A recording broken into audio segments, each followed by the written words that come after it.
Yarn Doc with another Temu yarn review. This introduction is not going to take long because I don't have a lot of information. You can see there's no tag on the yarn, so all I have is the little bit of information on this plastic bag, which is why you're hearing the rustling. I don't like to do that to you, but I don't really have a choice often when it comes to Temu yarn. It's supposedly 75% silk and 25% polyester. I know Temu yarns are a little bit famous for not being what they claim to be.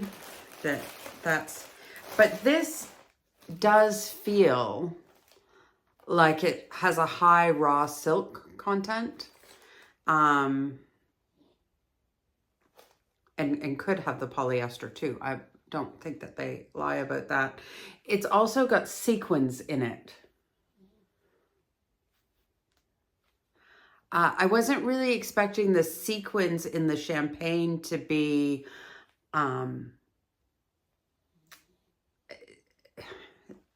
these sort of vibrant colors. I think it gives what actually the yarn itself, especially in the champagne color, has sort of a very sophisticated air. And then when you've got these vibrant, almost kid-like sequins on it, maybe that's a bit of whimsy. I'll go with whimsy for now. See how I feel about it later, especially once it's worked up. Often things look very different in the hank than they do once you've worked with them and they're coming together.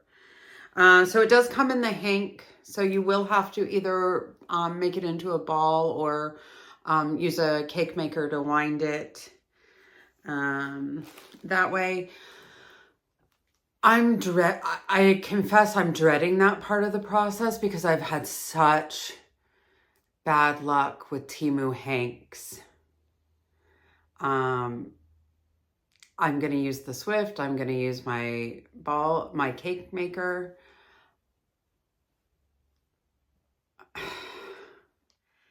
But I'm telling you right now, this is the part of the process I'm looking forward to the least with this yarn. It came in a 3-pack. And I think they had a bunch of colors. And for some reason I decided that the champagne and the bright sparkles was the best way to go. I think I thought that the sequins would sort of be matched to the color you chose. I think that was how it would be in my mind, and it may not have been that way in actuality. There's nothing on here about weight or care instructions or any of that, so I will weigh them and work up some samples. So I'm going to wash it. I'm going to dry it. Probably shouldn't, but I'm going to, just so we see what happens. And yeah. Oh, I'll burn it too. I'll do a burn test. With a silk poly blend, it's a little bit harder to tell because you should get the results from both fibers, but holding this one, I could believe that it is what it says. Yeah. I'll get to work. So sorry for the video of my lap, but my experience with Temu hanks has me very nervous to do this winding. But I did want to show you that the piece here that is used to tie it together is that's the tie of my skirt, is a different yarn.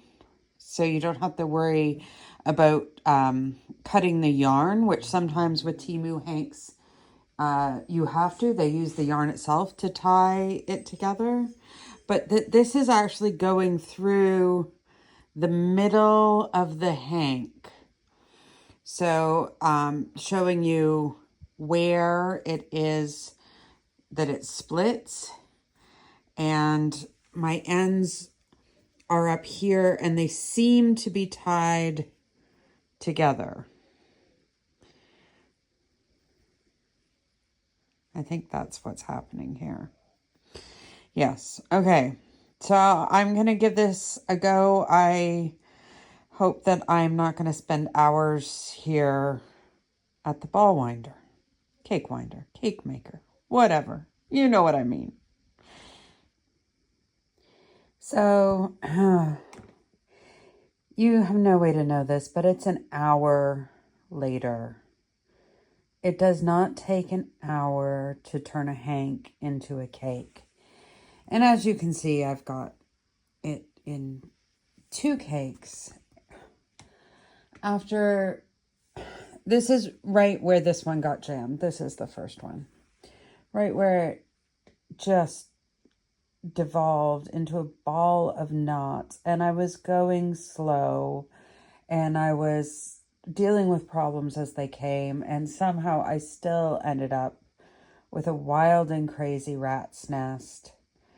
And then once I got that tangled and I was going again, I took my eyes off the winder and it got stuck in the gears of my winder. So I cut, which is what I should have done when I got into the whole rat's nest. Why? Okay, I will express my totally unpopular yarn opinion. Why do we sell yarn in hanks? Why do we sell hanks are the IKEA furniture of the yarn world. Why do we do this to ourselves? Why do we accept a product in an unusable form? Now, I realize that I'm dealing with Temu yarn here, and this is not, you know, some nice hand dyer's yarn, but, and yes, I know about, worried about stretching out the yarn, and I'd still rather have it in a cake. I'd still rather start my project in a good mood, happy about the yarn, than an hour later, frustrated. I haven't even put hook to this yarn, and I already just want to throw it in the bin. I'm going to have to set it aside and come back to it in a couple of days so that I don't give this like the worst review in history, because I am frustrated with the process of getting it into a usable form. Why? Why do we do this to ourselves? Okay, so I've worked up some samples. I like the yarn. I like the yarn a lot. I liked working with the yarn. I'm discovering I really, really enjoy thin weights or light weights. I hate the sequins. The sequins are so much thicker than the yarn, and they have no give to them. So trying to pull them down trying to pull them through the appropriate size stitch for the yarn is very difficult. And I really like the yarn, and I'd really like to keep working with it and make something nice out of it. But I don't know if you can see here, like they're flower shaped as well. So they've got all kinds of points and angles, and they're just bigger than what you need to pull through on a stitch. So I'm very torn about this yarn after working with it. I didn't measure at the beginning, so I thought I'd do that now. They're supposed to be 100-gram skeins. That is not 100 grams. 76 grams is not 100 grams. Let's try this one. 78 grams. Well, that is also not 100 grams. So be prepared that you're not getting as much as they say you're getting. You probably, yes, I put in the little video of me trying to cake up this yarn. And I have all of the appropriate tools, which many of you may not have. You may not have a Swift. You may not have a cake maker. You may not have your sanity after trying to change this yarn into a workable form. Just keep that in mind. If you buy it, you are going to need to set aside a couple of hours to get it into a usable form. Unless I'm just a moron, which I'm pretty sure I'm not, because I really do know how to do this. And I was sitting right there and I was trying to stay on top of it, but just be prepared for that. It made me not want to work with the yarn before I'd ever started working with the yarn. I actually took a little break, didn't go right for it, but it has really lovely stitch definition, as you can see there. So this is just a little stitch sampler. Started with singles, went into half doubles, went into doubles, went into trebles, did a row of singles to support the bobbles, the bobble row, and then a row of singles to finish it off. And now I'm going to try and frog it. And I'm not expecting this to go well. Well, I'm not expecting it to go well once I reach the sequins and the bobbles, but we'll see. Oh. Well, that's going pretty well. Getting the sequins through the bobbles was, a fight and a half. Definitely not a yarn that I will do a bobble stitch with. But look at those trebles. They are just lovely. And so delicate looking. Yeah, no, this is frogging fine. Maybe let me, yeah, I thought, okay, if I speed up and hit one of those, see, there you've got a cluster of two, and it's just so much thicker than the yarn. So if you choose your hook size based on the weight of the yarn, you're just gonna have problems no matter what it is you do. Yeah, see? That's though if you frog slowly, this has been sitting for a while. I didn't just do this. I did this more than 24 hours ago. So yeah, the sequins are your problem, but it will frog nicely if you go slow and sort of gently pull out those sequins. Okay, I'm gonna put this one in the washer, this one in the oh no, I'm not. I am gonna measure them first. Those are inches. Let's go to centimeters. So just over 7.5, not quite 2.7. This one's going to get left. Yeah, just about 7.5 for each of them. This will go in the washer. This one will go in washer and dryer, and we will see what happens to it. It's, just to remind you, it's 75% silk, 25% polyester. While those are washing, I'm going to burn a little bit of this and see what we get. Okay, so with this much silk in it, what we're expecting is for it to sort of curl away from the flame. It could sputter and need to be encouraged to continue to burn. We should see some gray smoke. And then an ash residue that is easy to crush So let's see what we have here.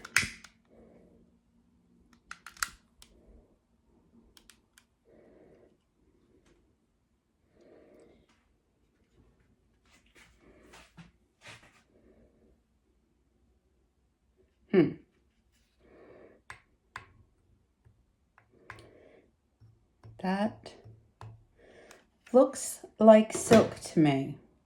And it has that sort of burnt hair smell to it. But also almost like the end of a sparkler too. And that could be because of that it's a blend. It's not 100% silk. But this one, I'm saying, yes, I think that is what it claims to be. I just wish it didn't have the sequins in it.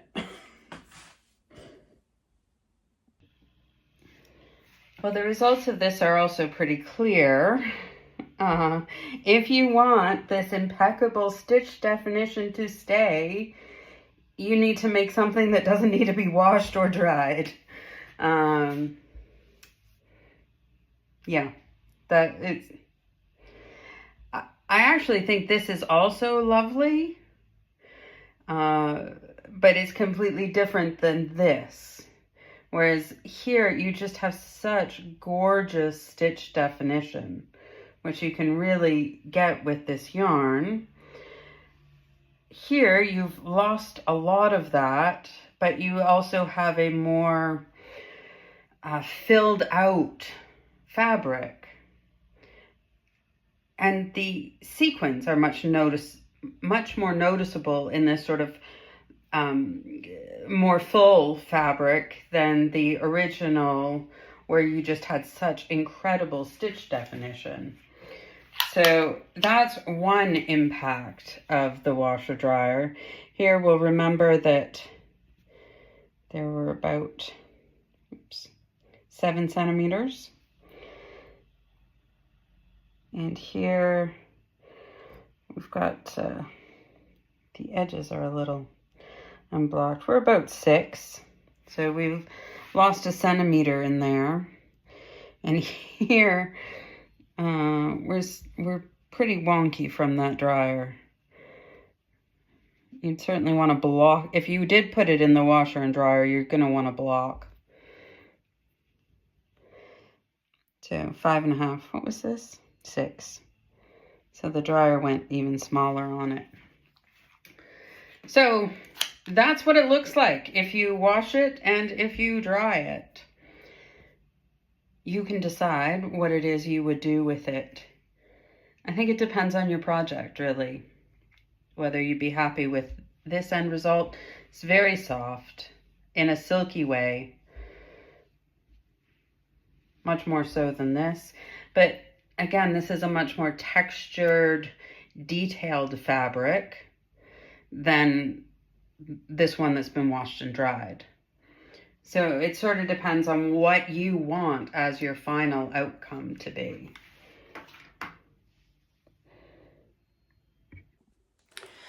So final thoughts on Temu's silk polyester blend with rainbow sequins, flower-shaped rainbow sequins. I really like the yarn part of this yarn. I liked it on its own. I liked it after it had been washed and dried, though it was a totally different look. I liked working with the yarn part, but every single time one of those sequins came my way, it was almost like I was trying to do planned color pooling so that I didn't have to pull the sequin through the stitch, but you just can't. They're at a random place along it. So that made it very difficult to work with. And I didn't want to go up a hook size because it just wouldn't have looked right in tension or that with such a fine weight yarn. So I won't get rid of it. I will go through the effort to cake up the rest of it. but I don't know what I will do with it. I think I'm just going to have to wait for a day where I feel very patient, very, very patient, and make and maybe a nice cowl or something, because it is, I really did enjoy working with the yarn part of this yarn. And I really, really wish it came with a non-sequin option.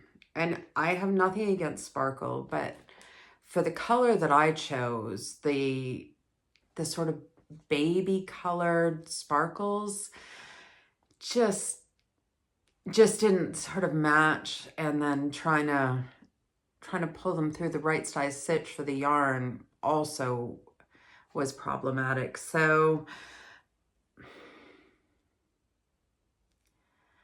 yeah, a half recommend.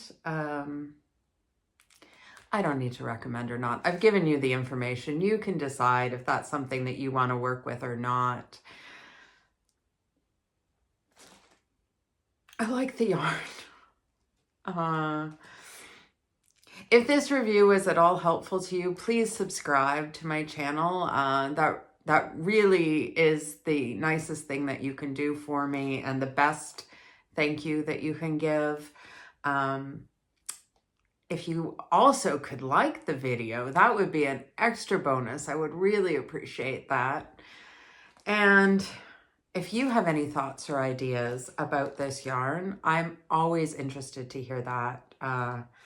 I love getting comments because I love chatting about yarn. So pop one of those down there too. And I hope to see you at the next review.